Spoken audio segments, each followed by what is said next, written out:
The rain came down in sheets as Daniel Mercer pulled into the outskirts of Ravensbrook, a town swallowed by mist and whispers of the past. The stories were outlandish, a force that leapt from person to person, leaving a trail of shattered minds and inexplicable violence. It was the kind of story no journalist could ignore. His editor had warned him, though.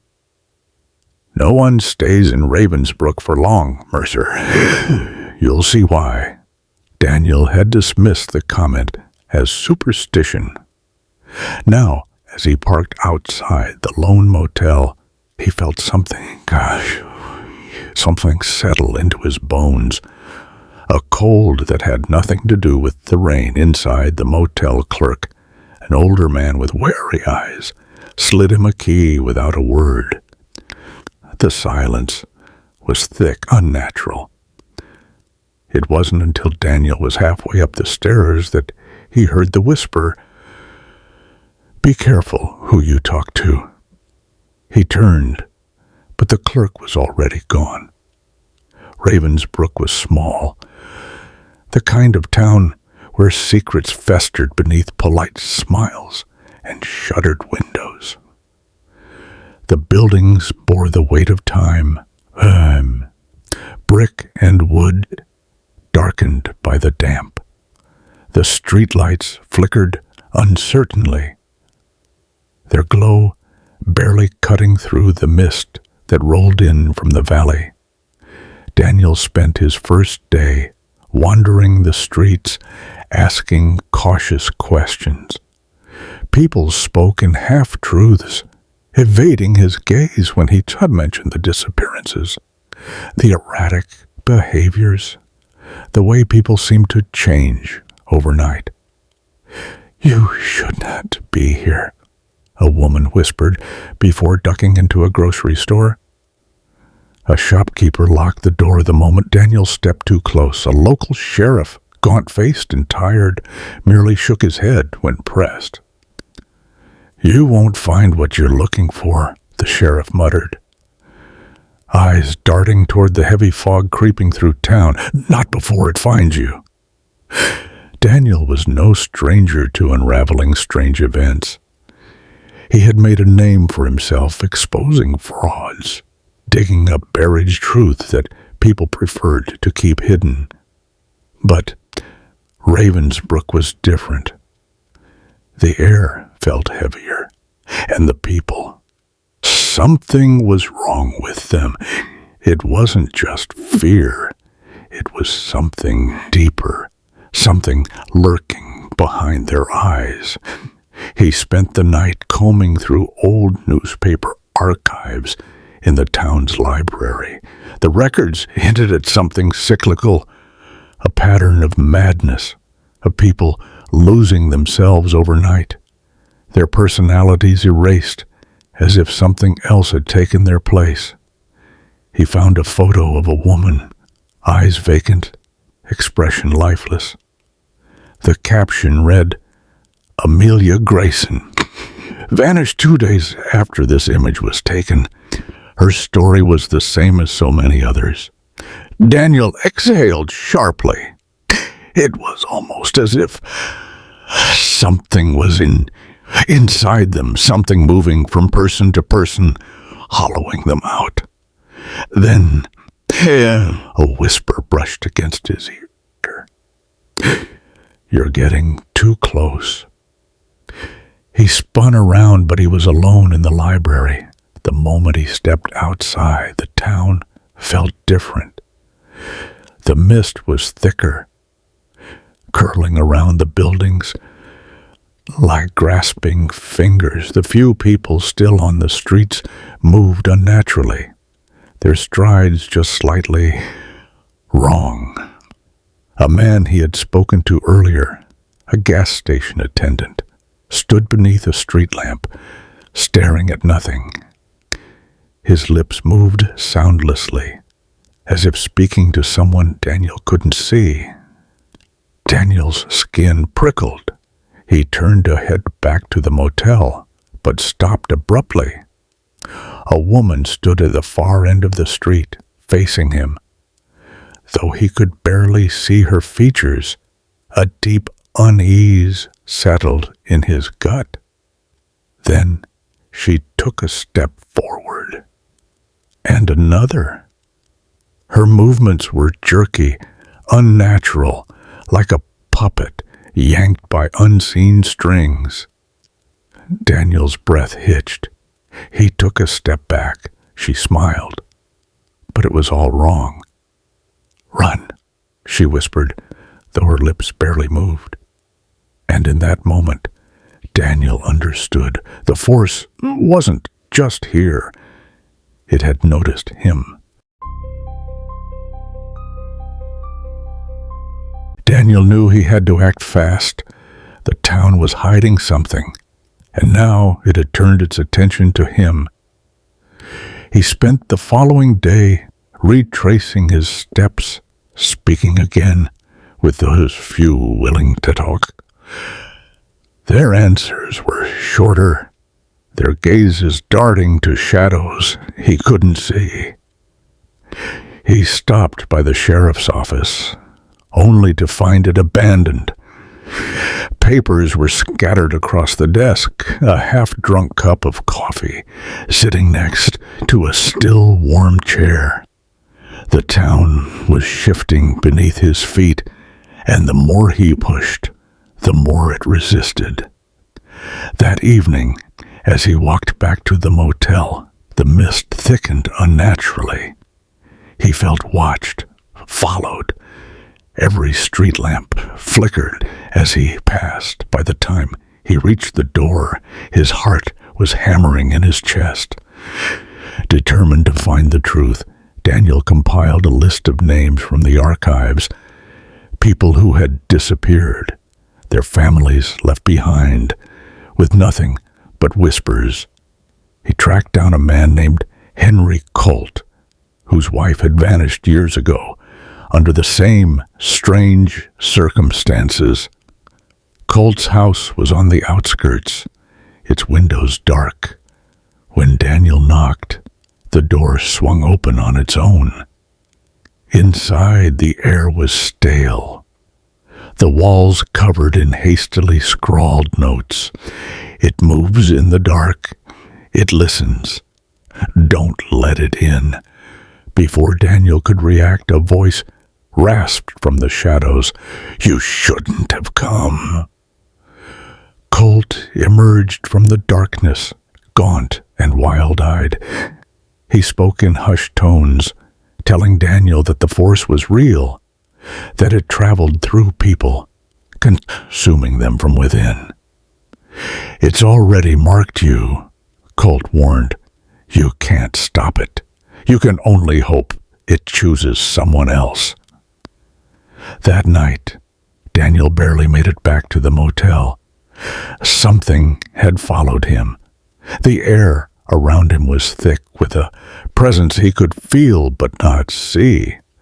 The whispering grew stronger, louder, merging into a chorus of voices that weren't his own. His hands trembled as he locked the door, pressing his back against it. The motel lights flickered. A shadow pooled at the threshold, stretching unnaturally. Then the voices stopped. A single knock echoed through the room. Daniel stood frozen, staring at the door. Then the knock came again, slow, deliberate. He reached for his phone, but the screen was black, unresponsive.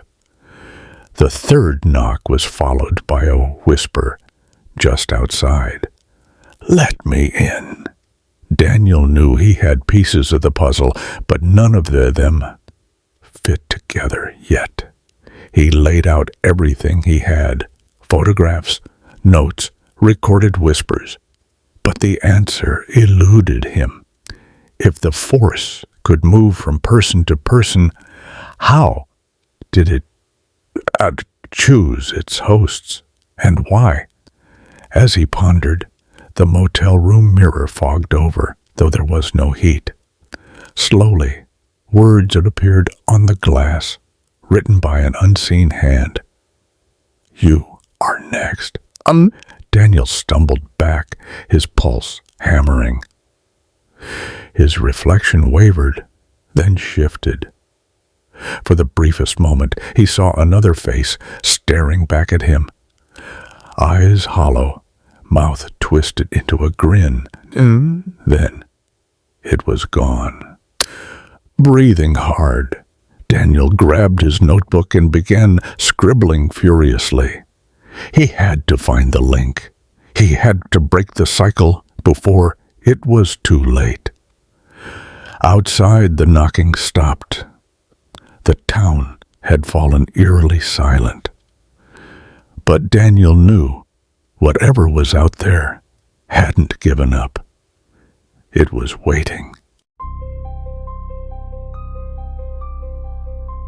Daniel woke with a start, the words from the mirror burning in his mind. "You are next." He felt a weight pressing on his chest, a suffocating presence that evaporated the moment he opened his eyes. Sweat drenched his skin and the room felt colder than before. The knocking had stopped, but something told him the danger hadn't passed. Determined, he left the motel before dawn, retracing his steps. He visited the library again, combing through old reports of Ravensbrook's disappearances. The dates, the descriptions, it was a cycle. Every few years, the town suffered an outbreak of possessions, and now it was happening again. His own name might be the next to join the list. He needed answers fast. The few people who had spoken to him before now avoided him outright, storefronts locked as he approached. The streets were empty except for those who walked in slow, unnatural steps. The fog grew thicker, swallowing the town in an eerie silence. He found himself back at Henry Colt's home. But when he knocked, there was no response. The door creaked open. Inside, the notes on the walls had been scratched out, replaced with only one repeated phrase: escape. No escape, no escape. Daniel's breath came in short, shallow bursts. Then he saw it. Henry, standing in the center of the room, his back turned. His fingers twitched at his sides, his head at an unnatural angle. When he finally turned to Daniel, his face was hollow, his eyes void of recognition. "It's inside," Henry whispered. Before lunging at him, Daniel barely escaped. He ran through the streets, Henry's vacant stare haunting him. He knew now, once it had you, there was no getting free. But Henry's words stuck with him. "It's inside." Was it already inside him? His mind raced with possibilities. If the force moved from person to person, did it need consent? Did it require fear? He thought back to the mirror, the words appearing without reason. Could it be manipulating him already? Desperate for help, he made one final stop, the church at the edge of town. The doors stood open, flickering candlelight, illuminating the dim interior. Inside, an old priest sat in the pews, waiting. "You should have left when you had the chance," the priest murmured. "Now it's too late." Daniel sat across from the priest, pressing him for answers. The man knew more than he let on. He spoke of the entity, the thing that had been haunting Ravensbrook for generations. It wasn't a ghost. It wasn't a demon. It was something worse. Something that lived through people. It doesn't just possess, the priest said. It becomes. Daniel's mind reeled. If this force took over its hosts so completely, how many people had already been lost to it? How many were walking the streets, puppets in their own skin? Then the priest reached out and grasped Daniel's wrist, his grip like iron. His eyes darkened. A smile crept onto his face. You already let it in, didn't you? Daniel jerked back, but the laughter followed him as he fled. It was too late. It had begun. Daniel ran through the fog-laden streets of Ravensbrook, his breath coming out in ragged gasps.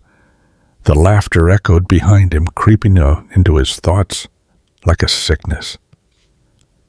Every shadow felt alive, every darkened window a portal for watching eyes. He wasn't sure how long he ran, only that the town seemed endless. A maze designed to trap him. He collapsed near an alleyway, hands shaking. His reflection in a nearby rain puddle was not his own. It was grinning. He made his way back to the church, the only place left where answers might be found. But when he stepped inside, the priest was gone. The candles had been snuffed out. Then a whisper. You never had a choice. The pews moved, shadows shifting unnaturally. Figures emerged. People he had spoken to, their faces blank.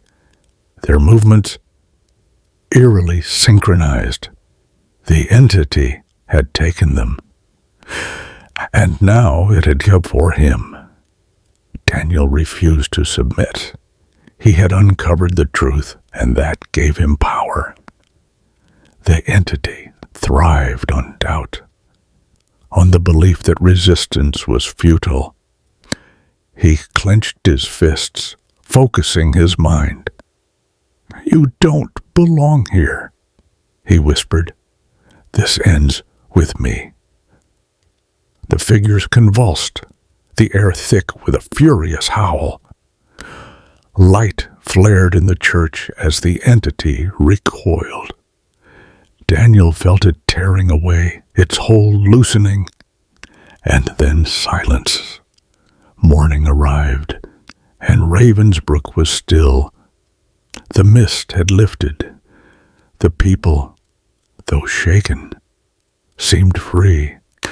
Daniel stood at the church doors, watching as the town took its first breath of clarity in years. But deep in the shadows something stirred. The cycle was broken. For now,